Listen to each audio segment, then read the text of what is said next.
Valar Morghulis and Balado Harris. Hey guys, so it's me Mariam and Nikki. right, and today we are from Sinister 6 to your face. Whose face? Their face. Whose face? Who's L? I don't know. What face? What face? What face? The audience's Oh, the face. audience's face. Tell Come on, us. people. Okay. So, Yeah. what exactly are we gonna talk about today? Alright, Mariam. So today we're going to talk about something very educational. So, hey, don't do that. This is for our marks. Educational is not my thing. That's so not my thing. Remember, people, education is very important. Okay, hashtag education is for all. Stay in school, kids. Okay. What? Yeah, exactly. Alright, let's go back to our topic, which is we're going to talk about education. So, what comes into your mind when you see this guy? Hotness. What? Okay, yeah, I got it. Sherlock Holmes. Sherlock Holmes, yes. So Sherlock Holmes is a famous fictional character from a fictional detective fiction by Sir Arthur Conan Doyle in the 18th century. How many fiction did you use in that sentence? I can say whatever I want to It's say. complicated. Even I have brain structured cell after that. Brain structured cell. Yeah, can you just say Sherlock Holmes is a fictional detective character? That does sound simpler. It's easier and you guys can understand it. Oh yeah. Okay. I think you guys understand it, right? I'm always right. Yes, she always right. Mm-hmm. Yeah. So, as all of you know, Benedict Cumberbatch starred in this TV adaptation called Sherlock's. It's actually airing in BBC right now. It's Benedict Cumberbatch. Yeah, Benedict Cumberbatch is in the TV adaptation. It's freaking Benedict. It's Benedict. Benedict Cumberbatch. Benedict Cumberbatch. Alright. Exactly. Yeah. Right. So actually, there's a reason why we're doing this. There is a reason why we are talking to you about this Sherlock. Actually, we have been given a task by our beautiful, intelligent, and mystical being. She must not be named.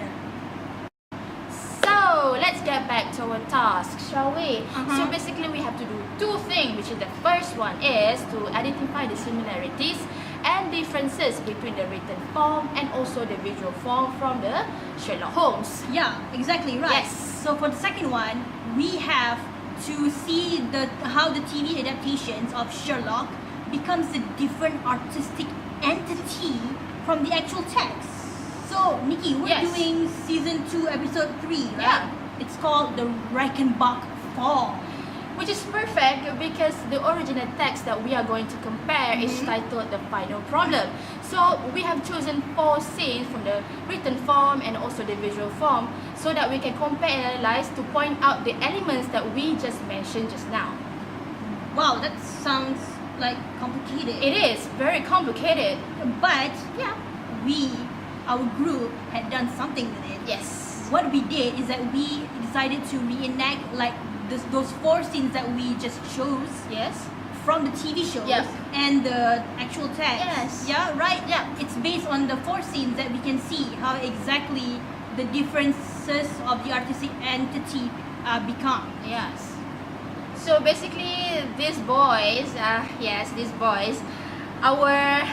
Sherlock, and also act as psychiatrist is Shafiq, Amirul as James Moriarty, which is Sherlock's nemesis, and Isaac as Dr. Watson's partner. Good. So, and the main man, the most important person behind the lens, is... Now, without further ado, what you're about to see is a visual of epicness from the boys of Sinister 6. Scene 1, The Lost Man. As you can see, Dr. Watson is writing a letter. To whom it may be? Well, to the readers, of course, because since it is in the 18th century, there is no iPhone or any other Androids that you can pour your heart out to someone. So, instead, he wrote, "It is with a heavy heart that I take up my pen to write these the last words in which I shall ever record the singular gifts by which my friend Mr. Sherlock Holmes was distinguished."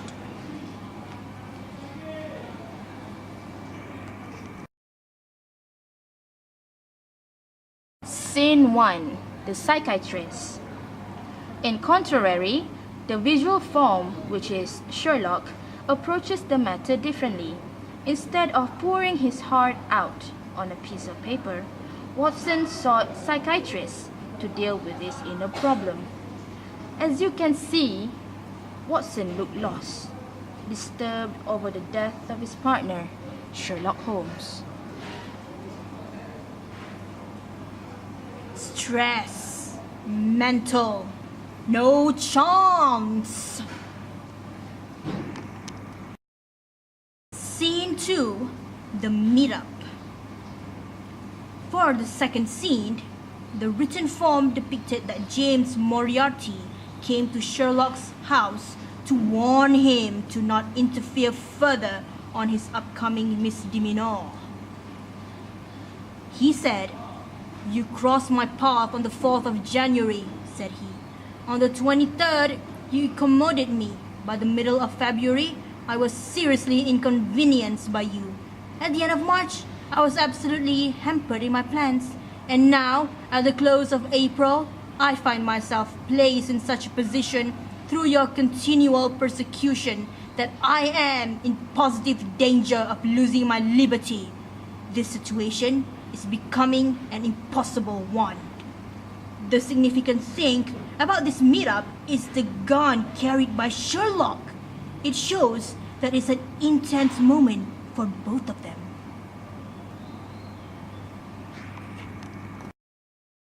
Scene 2. The Meetup. The content is still the same, which is Moriarty came to Sherlock to intimidate him. The difference is that for the setting, Moriarty came to Watson plus Sherlock's house instead of Sherlock's house in the written form. Other than that, we can see how the atmosphere is less tense and more civilized. There was no gun involved, as Sherlock knew that Moriarty was playing games with him by using his crimes.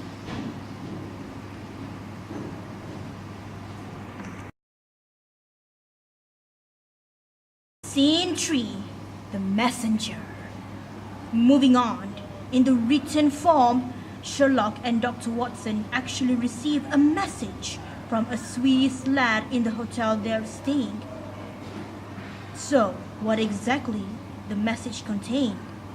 The message stated that an English woman had fallen sick of a final stage of hemorrhage, and she only wanted an English doctor to treat her.